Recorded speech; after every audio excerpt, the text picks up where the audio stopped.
Então vamos falar do terceiro livro, extremamente importante para a gente crescer financeiramente e pessoalmente. Esse livro é esse aqui, O Poder do Hábito, do Charles Duhigg.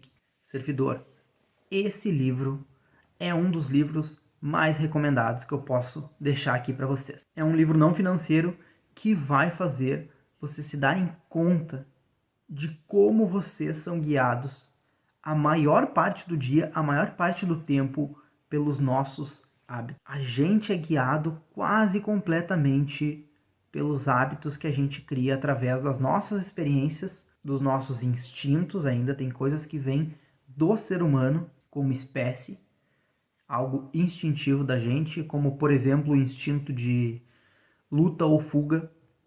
Isso ninguém te ensina, isso ninguém te mostra. Muitas vezes teu pai, tua mãe ou a pessoa que te criou não vai te ensinar que quando uma situação ameaçadora vier, tu tem que lutar ou fugir, analisar ela rapidamente e escolher. Isso simplesmente quando acontece a gente reage. Isso é o quê? Um hábito que já está instalado no nosso cérebro desde quando a gente nasce. Não é ensinado. É um hábito instintivo. E outros hábitos que a gente vai criando ao longo da vida, ao longo das experiências, ao longo das observações que a gente faz quando a gente é criança, quando a gente é adolescente, agora depois de adulto. São hábitos que daí a gente cria um pouco mais voluntariamente do que involuntariamente. Quanto mais adulto a gente cria mais hábitos voluntários do que involuntários. Mas a maior parte da nossa vida são guiados por hábitos que a gente criou até a nossa adolescência ali, começo da vida adulta. Por isso que mudar um hábito que a gente tem é extremamente difícil, porque o nosso cérebro ele vai fazer de tudo para poupar energia. Ele vai fazer de tudo para manter a forma como ele está. E isso serve para tudo. Por isso que estudar uma coisa nova é muito difícil, por isso que aprender qualquer coisa nova é bem difícil, por isso que emagrecer é muito difícil, ou até ganhar massa muscular, engordar é muito difícil, porque o nosso corpo e o nosso cérebro eles tendem a querer fazer tudo da mesma forma, para poupar esforço, beleza? Isso também é uma questão mais instintiva, né, como espécie, e tudo meio que se mistura. E esse livro vem exatamente para isso, para a gente conseguir entender melhor da onde que surge determinados hábitos. Da onde que a gente tem essa mania de, por exemplo... Não, vou cortar essa parte. Corta. Eu ia dar um exemplo aqui, mas não tô saindo um pouco do tema. Volta. Como esses hábitos são criados e como a gente pode fazer, e é o principal tema do livro, para a gente modificar determinados hábitos. Eu vou dar um exemplo que, depois que eu li esse livro, eu nunca mais fiz. Por exemplo, que é roer os cantos das unhas. Eu tinha esse hábito. E volta e meia eu me pegava roendo. Volta e meia eu me pegava vendo que estava totalmente comido os dedos. E eu não me dava conta. Eu nem sabia quando que eu tinha roído. E esse livro, ele traz um passo a passo de como a gente identifica o hábito, entende o porquê que ele é daquela forma e traça um caminho, uma meta para a gente conseguir modificar esse hábito.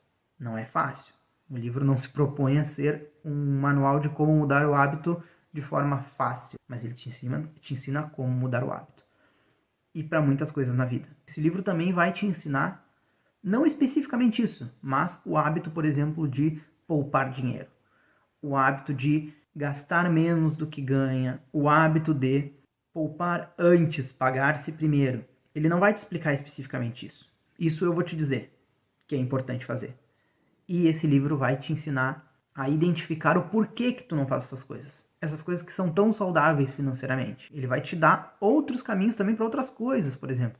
O teu personal trainer ou o teu nutricionista vai dizer alguma coisa que tu tem que fazer e que tu não faz. O livro vai te ensinar a fazer. Vai te ensinar a identificar o porquê que tu não faz aquilo e como modificar a tua vida para que tu possa fazer o que deve ser feito. Esse livro também, eu li ele até recentemente, faz alguns meses, e esse livro mudou completamente a minha forma de viver, completamente a minha forma de fazer as coisas.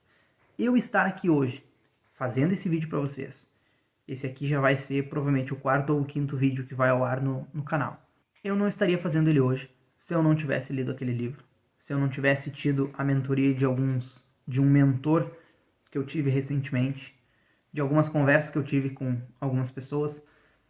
Mas tudo isso foi esse livro que me guiou para fazer o que tem que ser feito. Esse livro é essencial para a gente começar a nossa jornada. Quisera eu ter lido esse livro há 2, 3 anos atrás. Ou quando eu comecei a lidar com dinheiro, quando eu comecei a investir, quando eu comecei a me especializar nisso. Eu teria poupado muito esforço, tempo e dinheiro se eu tivesse lido esse livro há alguns anos atrás. Então eu vou ler agora para vocês alguns trechinhos de alguns destaques que eu fiz no livro, tá? Ele não está na sequência, eu vou ir passando aqui, mas para vocês terem noção do que se trata o livro e como ele pode mudar a maneira de vocês se reconhecerem, reconhecer seus hábitos, reconhecerem os hábitos de outras pessoas e depois de um tempo fazendo isso, como vão estar como eu estou hoje, em que eu vejo grupos de pessoas, em que eu vejo a coletividade ou determinado ambiente, determinada instituição, pode ser o setor do nosso serviço, pode ser um grupo de pessoas específica ou a nossa família, em que alguns hábitos, tu vê como eles foram moldados ao longo do tempo. É muito interessante ver isso. Então vou ler alguns trechinhos aqui para vocês. Os hábitos, dizem os cientistas, surgem porque o cérebro está o tempo todo procurando maneiras de poupar esforço. Foi isso mais ou menos na linha do que eu disse, né? É muito difícil a gente mudar porque o cérebro e o nosso corpo eles querem que a gente se mantenha naquele estado de economia de energia. O autor também fala sobre o loop do hábito, né? E eu destaquei aqui. Ao longo do tempo, esse loop, que é a deixa, rotina e recompensa, se torna cada vez mais automático. Agora explicando um pouquinho para vocês, a deixa realmente é o gatilho, né? Aquilo que ativa no nosso cérebro algo para a gente fazer no automático. Aí vem a rotina, que é o que normalmente a gente faz, e a recompensa, né? Não necessariamente é uma coisa boa, às vezes pode ser uma coisa ruim, né? Um exemplo muito claro disso, né? Esses dias a gente pediu um lanche, eu e minha esposa aqui em casa, e quando tocou o interfone, o pessoal da portaria lá para avisar que o lanche chegou, eu atendi o interfone da maneira como eu atendo o telefone no trabalho. Então, isso foi muito automático, a gente riu, sabe? Mas é exatamente isso. O hábito de quando tocar o telefone a gente atender de determinada forma fez com que eu atendesse o interfone aqui em casa dessa mesma forma. Esse tipo de coisa é o hábito. É quando a gente se pega de surpresa. O gatilho foi tocar o telefone e eu levantar e atender, né? Essa foi a rotina. E a recompensa foi realmente eu atender o telefone daquela maneira, né? Pode ver que isso não tem nada a ver de bom ou de ruim, né? Mas é assim que o nosso cérebro trabalha. Outra coisa que eu destaquei aqui é um trecho que o autor diz assim, ó: mas a descoberta do loop do hábito é tão importante porque revela uma verdade básica. Quando um hábito surge, o cérebro para de participar totalmente da tomada de decisão. Foi o que aconteceu comigo no exemplo do telefone. No momento em que o gatilho veio, em que a deixa surgiu, o meu cérebro ele reconheceu que aquilo ali era um padrão automático e ele desligou. Eu não fiz mais aquilo conscientemente cada passo. Eu simplesmente agi no natural. Isso também, pessoal, deixa eu só tirar o note daqui para dar mais um exemplo, é o que acontece quando a gente aprende a dirigir. Esse é um exemplo clássico, que quando a gente está aprendendo a dirigir, é tudo muito consciente, é tudo muito mecânico, tu pisa na embreagem, faz a primeira marcha, solta devagarinho, acelera, e tudo tu cuida, sabe? Tudo tu cuida, cada coisinha, sabe?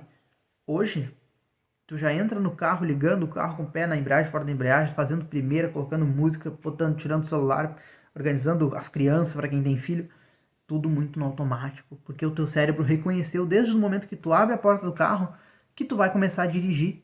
Então aquilo ali vem tudo no automático, nem se pensa mais o que se está fazendo. E às vezes quando a gente pensa demais, às vezes a gente até erra alguma coisa ou outra. Essa parte desse livro já está ficando bem longa, porque realmente eu gosto muito desse livro. Eu gosto muito desse livro. Esse livro mudou totalmente a forma como eu lido comigo mesmo, como eu lido profissionalmente no serviço, como eu lido com as minhas finanças, como eu lido nos meus relacionamentos entre colegas, com a minha esposa, entre familiares. Mudou totalmente a minha forma de ver o mundo, realmente. Eu acredito que ele, juntamente com os Sapiens, revolucionam totalmente a forma como a gente imagina o mundo. A gente descobre um outro universo de relações que a gente não fazia ideia. Leiam esse livro. Esse livro ele é muito gostoso de ler. Ele tem muitos exemplos de pacientes que foram atendidos e que foi diagnosticado determinadas doenças e que são mostradas ali durante o livro que o hábito ele realmente impera nas nossas vidas. Ele impera. Eu podia ficar aqui um dia inteiro falando sobre os exemplos desse livro, mas eu vou deixar para vocês lerem, né, e terem essa experiência de descobrir tudo isso de forma nova. Então é isso aí. Curtiu a dica desse livro, O Poder do Hábito, do Charles Duhigg? Se tu curtiu a dica, já curte o vídeo aqui, que eu acredito que já tenha valido o vídeo, só essa dica aí. Comenta aqui embaixo se tu já leu O Poder do Hábito, o que tu achou. E se tu não leu, comenta aí se tu vai colocar ele na tua meta de leitura desse ano.